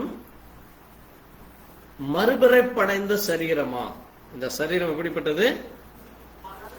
மறுபிறப்படைந்த சரீரமா அல்லது மாம்ச இச்சை உடைய சரீரமா என்று நீங்க கவனிக்க வேண்டும். நீங்க என்ன செய்ய வேண்டும்? அதை நீங்க கவனிக்க வேண்டும். ஒரு மனுஷனுக்குள்ள, ஒரு விசுவாசி அல்லது நான் ஒரு கிறிஸ்தவன், நான் பரிசுத்த ஆவியை பெற்றுக்கொண்டு இருக்கிறேன், நான் இயேசு கிறிஸ்துவை என் இரட்சகராக ஏற்றிருக்கிறேன், நான் சபைக்கு செல்லுகிறேன், நான் ஊழியம் செய்கிறேன், நான் விசுவாசியா இருக்கிறேன், நான் இவாஞ்சலிக் செய்கிறேன், சுவிசேஷகம் செய்கிறேன், நான் போதகரா இருக்கிறேன், இப்படி என்ன வேண்டுமானாலும் சொல்லலாம். ஆனால் அவருடைய அந்த வாழ்க்கையானது, லைஃப் ஆனது தேவன் சொல்லுகிற, வேதம் சொல்லுகிறபடி இருக்கிறதா? வேதம் சொல்லுகிறபடி இருக்கிறதா என்று நீங்க பார்க்கணும். அதைத்தான் நீங்க சொல்றாரு, கிறிஸ்துவனுடையவர்கள் தங்கள் மாம்சத்தையும் அதன் ஆசை இச்சைகளையும் சிலுவையில் அறைந்திருக்கிறார். அப்ப இயேசு எப்பொழுது மரித்தாரோ அப்பவே உங்களுடைய ஆசைகள், உங்களுடைய இச்சைகள், உங்களுடைய மாமிசமும் சிலுவையிலே மரிக்கப்பட்டாச்சு. அப்ப இனிமேல் உங்களுக்குள்ள இந்த உலக ஆசை, உலக இச்சை, உலக மேட்டிமை, இந்த ஜீவனத்தின் பெருமை உங்களுக்குள்ள என்ன செய்யக்கூடாது? காணப்படக்கூடாது. அதைத்தான் அந்த 19ஆம் வசனம் சொல்லுகிற அந்த மாம்சத்தின் கிரியைகள், விபச்சாரமோ, வேசித்தனமோ, அசுத்தமோ, காம விகாரமோ, விக்கிரகாராதனையோ, பில்லி சூனியமோ, பகைகள், விரோதங்கள், வைராக்கியங்கள், கோபங்கள், சண்டைகள், பிரிவினைகள், மார்க்கபேதங்கள், பொறாமைகள், கொலைகள், வெறிகள், களியாட்டுக்கள், இப்படி இந்த 17 காரியங்கள், 17 அந்த ஃபிளஷ்லி திங்ஸ், இதெல்லாமே என்னது? ஃபிளஷ்லி திங்ஸ், மாம்சமான செய்கைகள், சரீரத்திலே காணப்படுகிறவைகள். இது என்ன செய்யப்பட வேண்டுமாமா? இவைகள் என்ன செய்யப்பட்டிருக்க வேண்டும்? சிலுவையிலே அறைந்து அதுக்கு மரித்திருக்க வேண்டும். சிலுவையிலே அறையப்பட்டு மரிச்சிருக்கிற பொழுதுதான் நீங்க தேவனுடைய பிள்ளைகள், தேவனுடைய ஆவியிலே நிரம்பப்பட்டவர்கள், நீங்கள் மறுபிறப்படைந்த, you are the born again people. அதை எப்படி ஐடென்டிஃபை பண்றது? அந்த உலக காரியங்கள் உங்களுக்குள்ளாக காணப்படக்கூடாது. அதான் ஒரு ஜீவனை பெற்றவர்கள், ஒரு லைஃப் உள்ள பிள்ளைகளாக இருக்கிறீங்க. ஆமென். அடுத்தது டி என்பது, நான் இப்ப மைண்ட பத்தி பேசிட்டு இருக்கிறேன். அப்பளை சர்வெண்ட பத்தி பேசணும். இப்ப என்னது? மைண்ட பத்தி பேசிட்டு இருக்கிறோம். அதுல எம் பார்த்துட்டோம், அடுத்தது ஐ பார்த்துட்டோம், அடுத்தது என் பார்த்தாச்சு. இப்ப டி, மைண்ட்ல லாஸ்ட் வேர்டு டி. டி என்பது என்ன என்றால், பிலிப்பியர் 1:10, 1 தீமோத்தேயு 1:5 நீங்க வாசிக்கலாம், 4:5 வாசிக்கலாம். பிலிப்பியர் 1:10 வாசிப்போம். பாருங்க, தேவனுக்கு மகிமையும் உண்டாகும்படி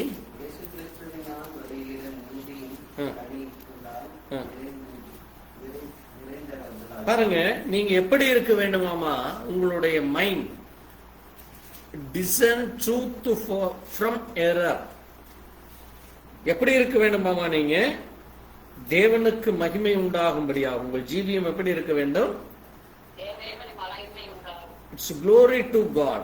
Your life should be glorify பண்ணணும். அதை தேவனை அவமதிக்கிறதல்ல, அல்லது தேவனை தூஷிக்கிறதல்ல, அல்லது தேவனுடைய காரியத்திற்கு விரோதமாய் நிற்பதல்ல. It's not against God. It's not unglorified things. இது உங்களுக்குள்ளாக இல்லாதபடி தேவனுக்கு மகிமையும் துதி, உங்களுடைய ஜீவியம் துதி சொல்லுகிறதாக இருக்க வேண்டும். ஒரு சிலர் பார்த்தீங்கன்னா எந்த நேரம் புலம்பிக் கொண்டு, அழுது கொண்டு, முறுமுறுத்து கொண்டு, அல்லது குறைகளை சொல்லிக் கொண்டு, குற்றப்படுத்தி கொண்டிருக்கிற ஜீவியம் அல்ல. உங்களுடைய ஜீவியம் எப்படி இருக்க வேண்டும்? தேவனுக்கு மகிமையும் துதியும் உண்டாகும்படி இயேசு கிறிஸ்துவினால் வருகிற நீதியின் நீதியின் கனிகளால் நிறைந்தவர். அதைத்தான் நம்ம அன்னைக்கு போன வாரம் பார்த்தோம். நமக்குள்ள இருக்கிற கனி எப்படிப்பட்ட கனியா இருக்க வேண்டுமாமா? நீதி நிறைந்த கனி, தேவனுக்கு மகிமை உண்டாக்குகிற கனி, துதி உண்டாக்குகிற கனி. இப்படிப்பட்ட கனிகளால நீங்க நிரம்ப வேண்டும். ஆமென். அப்ப தேவன் அந்த மாதிரியான கனிகளைத்தான் விரும்புகிறார். ஆமென். அது எப்படியாமா? நீங்க கிறிஸ்துவின் நாளுக்காக, அடுத்த வருஷம் சொல்லுது பாருங்க, நீங்கள் கிறிஸ்துவின் நாளுக்காக துப்புரவானவர்களும். துப்புரவுனா என்னது? கிளீன், பியூரிஃபைடு, இடரல் அற்றவர்களும். அதனாலதான் ஆண்டவர் சொன்னாரு, இடரல் வருவது அவசியமே. எந்த மனுஷனால் இடரல் வருகிறதோ அந்த மனுஷனுக்கு ஐயோங்கிறார். ஒரு மனுஷனால் இடரல் வருகிறது என்றால், தடை வருகிறது என்றால், ஒரு மனுஷனால் இன்னொரு விசுவாசி மரணம் ஏற்படுகிறது, அல்லது இன்னொரு விசுவாசி பின்வாங்கி போகிறார், அல்லது இன்னொரு விசுவாசி தேவனுக்கு பிரியமில்லாத காரியத்தை செய்கிறார் என்றால், உங்களை பார்த்து இன்னொருத்தர் கெட்டு போறாங்கன்னா உங்களுக்கு ஐயோங்குது பைபிள். நான் சொல்றது உங்களுக்கு புரியுதா?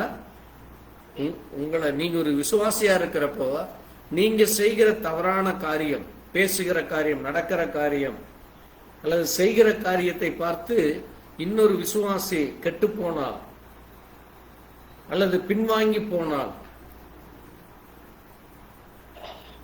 உங்களுக்கு ஐயோன்னு சொல்லுது வேதம். பாருங்க, அதனாலதான் பவுலும் சொல்றாரு, நீங்கள் கிறிஸ்துவின் ஆளுக்கென்று துப்புரவானவர்களும் இடரல் அற்றவர்களுமாய் இருக்க வேண்டுதல் செய்கிறேன். அடுத்தது வாசிங்க, 1 தீமோத்தேயு 1:5. 1 தீமோத்தேயு 1:5 வாசிக்கலாம். பாருங்க, உங்களுடைய இருதயம் எப்படி இருக்க வேண்டுமாமா? சுத்தம் இருக்க வேண்டும். Clean heart. எப்படி? சுத்தமான இருதயம், நல் மனசாட்சி, ஒரு மாயமற்ற விசுவாசம். உங்களுடைய விசுவாசம் எப்படி இருக்க வேண்டும்? மாயமுள்ளதாக இருக்கக்கூடாது. ஆளுக்கு தகுந்த மாதிரி நடக்கிறது, ஆளுக்கு தகுந்த மாதிரி பேசுறது அல்ல. ஆண்டவருடைய பிள்ளைகள் இருக்கிற இடத்துல ஒரு மாதிரியா உங்களுடைய விசுவாசத்தையும், ஆண்டவர் பிள்ளைகள் இல்லாத இடத்துல அவிசுவாசியை போல கிரியைகள் செய்கிறது. அதான் என்னது? மாயமற்ற விசுவாசம். அந்த மாயமற்ற விசுவாசத்துலதான் எது பிறக்குமாமா? தேவ அன்பு பிறக்கும். அப்போ உங்களுக்குள்ள அந்த மாய்மாலத்தனம் இல்லை என்றால் அங்கேதான் தேவன் இருக்கிறார். அதான் அதனுடைய அர்த்தம். எங்கே மாய்மாலம் இல்லையோ, எங்கே அக்கிரமம் இல்லையோ, எங்கே அருவருப்பு இல்லையோ, அசுத்தம் இல்லையோ, தேவ பிள்ளைகளுக்குள்ளாக அங்கே தேவனுடைய அன்பு பிறக்கும். தேவனுக்குள்ளாக தேவனுடைய அன்பு பிறக்கும். ஆகவேதான் பாருங்க, நம்முடைய மைண்ட் எப்படி இருக்க வேண்டுமாமா? ஒரு பரிசுத்தம் உள்ளதாக, தேவ கிருபை நிறைந்ததாக, தேவனுடைய அன்பு நிறைந்த பிள்ளைகளாக, தேவனாலே பரிசுத்தம் உள்ள பிள்ளைகள் என்றும், சுத்த இருதயம் உள்ளவர்கள் என்றும், நல்ல மனசாட்சி உள்ளவர்கள் என்றும் அங்கே தேவன் உங்களை அடையாளப்படுத்த வேண்டும். ஆமென். பாருங்க, அதுதான் தேவ பிள்ளைகளுக்குள்ளாக தேவன் விரும்புகிற காரியமாக இருக்கிறது. தேவன் விரும்புகிற காரியமாக இருக்கிறது. அப்ப தேவ பிள்ளைகளாகிய நாம் ஒவ்வொரு நாளும் ஒவ்வொரு காரியத்திலேயும் நம்ம சரியானபடி சரியான ஜீவியம் ஜீவிக்க பாருங்க. ஒரு பிள்ளைக்குள்ளாக தேவ விசுவாசிகளுக்குள்ளாக ஒரு காரியம் உங்களுக்குள்ளே எப்படி காணப்படுகிறது என்றால், அது கலாத்தியர் 5:22-23 சொல்லப்பட்ட அந்த 9 கனிகள், self control, gentleness, faithfulness, goodness, kindness, patience, peace, joy, love, இந்த 9 காணப்படும். ஆமென். இதுதான் தேவ பிள்ளைகளுக்குள்ள ஒருவன் கிறிஸ்துவுக்கு உடையவனாயிருந்தால் இந்த 9 காரியங்கள் காணப்படும். அதே போல 1 கொரிந்தியர் 12:1-11 வரைக்கும் வாசிக்கிறப்ப, 1 கொரிந்தியர் 12ஆம் அதிகாரம் 1ஆம் வசனம் முதல் 11 வரை வாசித்தீங்கன்னா அங்கே 9 கிஃப்ட்ஸ் இருக்கு. அந்த கலாத்தியர்ல 9 ஃப்ரூட் இருக்கு. 9 ஃப்ரூட், 9 கனிகள், ஆவிக்குரிய கனிகள் 9 என்று கலாத்தியர் 5:22-23 வரைக்கும் இருக்கு. ஆனால் 1 கொரிந்தியர்ல வாசிக்கிறப்போ 9 கிஃப்ட் பவர். அது என்னது? Word of wisdom, word of knowledge, faith, gift of healing, effecting miracles, prophecy, distinctions of spirit, kind of tongue, interpretation of tongue.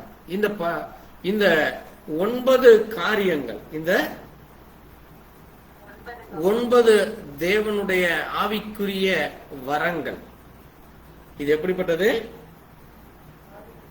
தேவனுடைய ஆவிக்குரிய இந்த 9 வரங்களும் ஒரு தேவ பிள்ளைகளுக்குள்ளாக தேவன் கொடுக்கிற காரியம். ஒரு சிலர் வார்த்தையிலே நல்ல ஸ்ட்ராங்கா இருப்பாங்க, பைபிள் வசனம் எல்லாம் நல்லா கரைச்சு குடிச்சிருப்பான்னு சொல்லுவாங்க.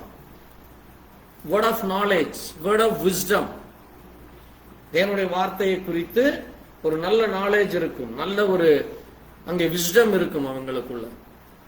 ஃபெய்த்ல, நல்ல விசுவாசத்துல உறுதியா இருப்பாங்க. என்ன பிரச்சனை வந்தாலும், என்ன குழப்பம் ஏற்பட்டாலும் தடுமாறாமல் இருப்பாங்க. இது எல்லாமே தேவனுடைய கிஃப்ட், ஆவிக்குரிய வரங்கள் தான். அதே மாதிரி ஒரு சிலர் ஜெபிக்கிறப்ப அந்த ஹீலிங்ஸ் வரும், கிஃப்ட் ஆஃப் ஹீலிங், அது ஒரு தேவனுடைய ஆவிக்குரிய வரங்கள் தான். அடுத்தது என்னது? எஃபெக்டிவ் ஆஃப் மிராக்கிள், அவர்கள் செய்கிற காரியங்கள் அது ஆச்சரியமாக அதிசயப்படத்தக்கதாக இருக்கும். மிராக்கிள்ஸ் வரும், அற்புதங்கள் நடக்கும். ப்ராஃபஸி என்னது? ப்ராஃபஸின் என்னது? தீர்க்க தரிசனம் சொல்லுவது. அடுத்தது என்னது? டிஸ்டிங்ஷன்ஸ் ஆஃப் ஸ்பிரிட், ஆவியை பகுத்தறிதல். அவர் சரியானபடி பேசுறாரா, ஒருவருக்குள்ள அசுத்தாவி இருக்கா, ஒருத்தருக்குள்ள ஞானத்தின் ஆவி இருக்கா, அல்லது ஒரு மனிதனை குழப்பமடைய செய்கிற ஆவி இருக்கா என்றது ஆவியை பகுத்தறிகிறது. ஆவியை பகுத்தறிகிறது. அதனாலதான் இயேசு கிறிஸ்து கிட்ட பிசாசுகள் தூரத்திலிருந்து அவரை அடையாளம் கண்டு, எங்களை ஆண்டவரே நீங்க எங்களை தொல்லை பண்ணாதீங்க, எங்களை ஏதாவது பண்ணி தப்பு பண்ணி எங்களை தண்டனை கொடுத்துடாதீங்க என்று சொல்லி கதறுகிறத பார்க்கிறோம். அசுத்தாவிகள் அவரை கண்டு சத்தமிட்டு ஓடுதாம். அது என்னது? அதே மாதிரி அங்கே இயேசு கிறிஸ்துவுக்கு விரோதமாய் பேசுறவர்களை இயேசு அவர்களுடைய இருதயத்தை அறிந்து, அவர்களுடைய சிந்தனைகளை அறிந்து, அவர்கள் இப்படித்தான் பேசுறாங்க, இப்படித்தான் யோசிக்கிறாங்க என்று இயேசு என்ன செய்தார்? அடையாளம் கண்டுபிடிக்கிறார். அதான் என்னது? Distinctions of spirit. அப்ப அது தேவனுடைய விசுவாசிக்கு கொடுக்கிறார், ஊழியருக்கு கொடுக்கிறார்.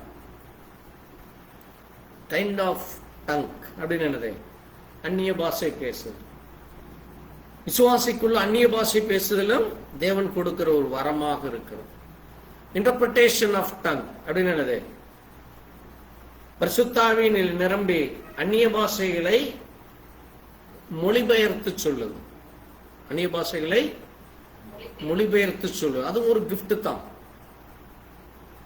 சோ 9 ஃப்ரூட்டை பார்த்தோம், 9 கிஃப்டை பார்த்தோம். அதே மாதிரி partaker of his divine nature, அது 2 பேதுரு 1ஆம் அதிகாரம் 4ஆம் வசனத்துல சொல்லுது.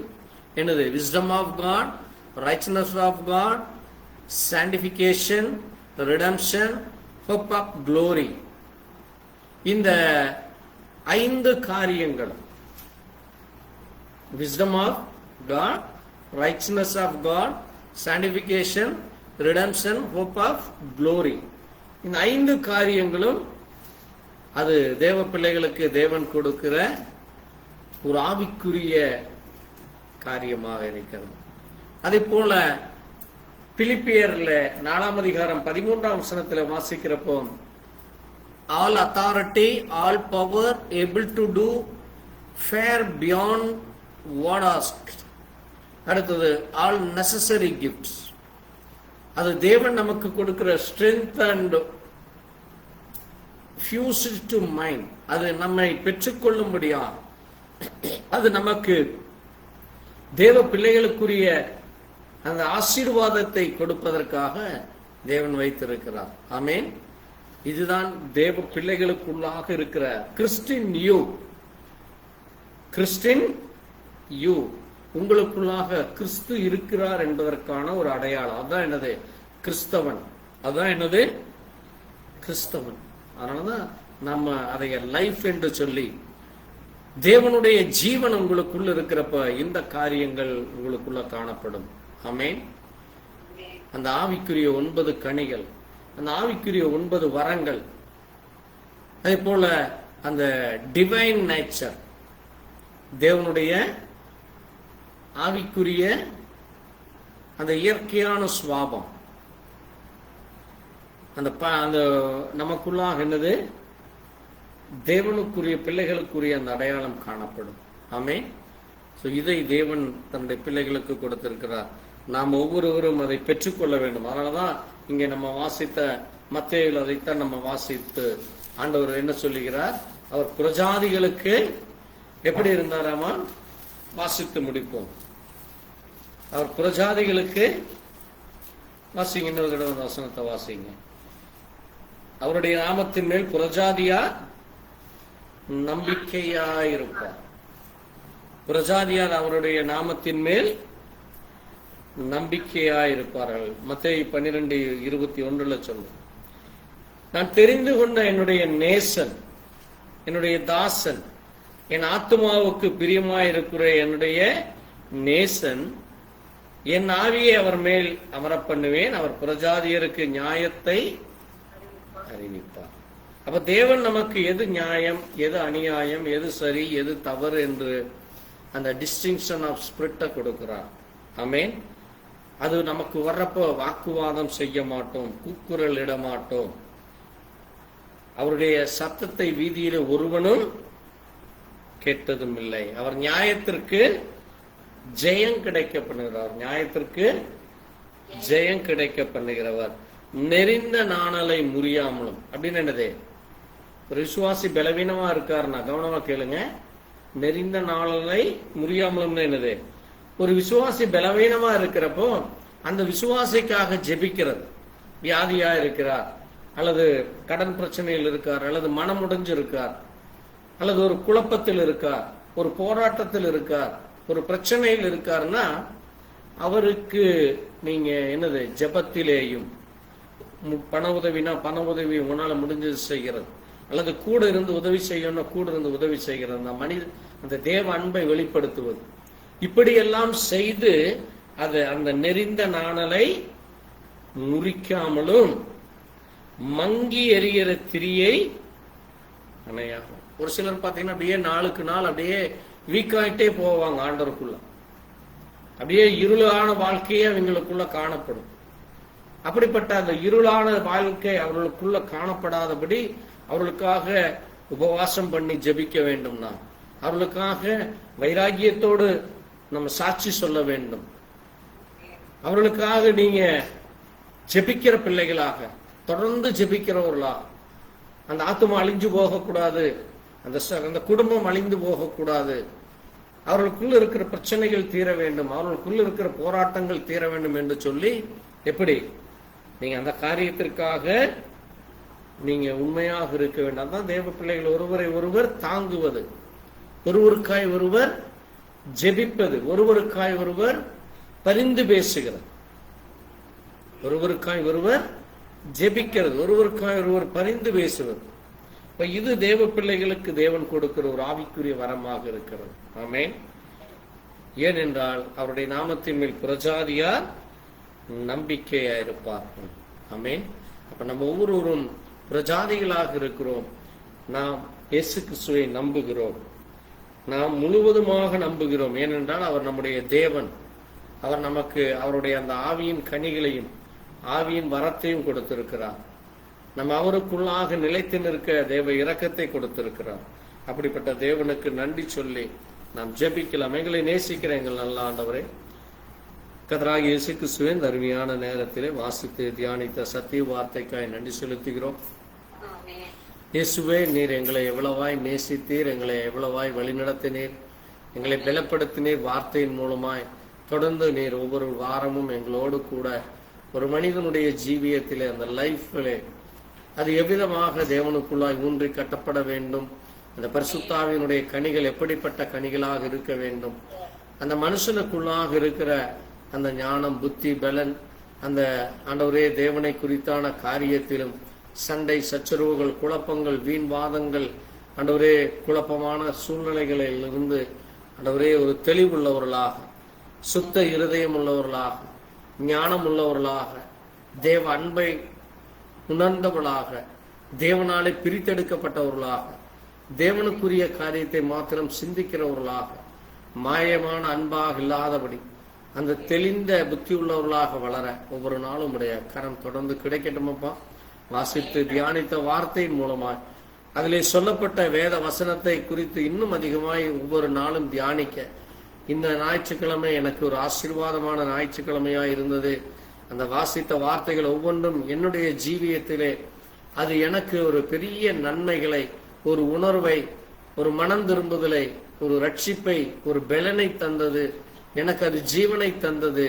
நான் சோர்ந்து போயிருந்தேன், நான் குழம்பி போயிருந்தேன், நான் பலவீனப்பட்டிருந்தேன், நான் என்ன செய்வது எப்படி என்று நான் தியங்கி கலங்கி கொண்டிருந்தேன். ஆனால் தேவன் அவருடைய வார்த்தையின் மூலமா எனக்கு ஆறுதல் கொடுத்தார், எனக்கு விசுவாசத்தை கொடுத்தார், என் விசுவாசத்தை வர்த்திக்க பண்ணினார், எனக்கு நன்மை செய்தார், எனக்கு இரக்கம் பாராட்டினார் என்று ஒவ்வொருவரும் சாட்சி சொல்லத்தக்கதாக அந்த ஜீவனை பெற்றவர்களாக, பரிசுத்தாவில் நிரம்பினவர்களாக தொடர்ந்து நாங்கள் ஒவ்வொருவரும் ஜீவிக்க கர்த்தர் பலன் தார்.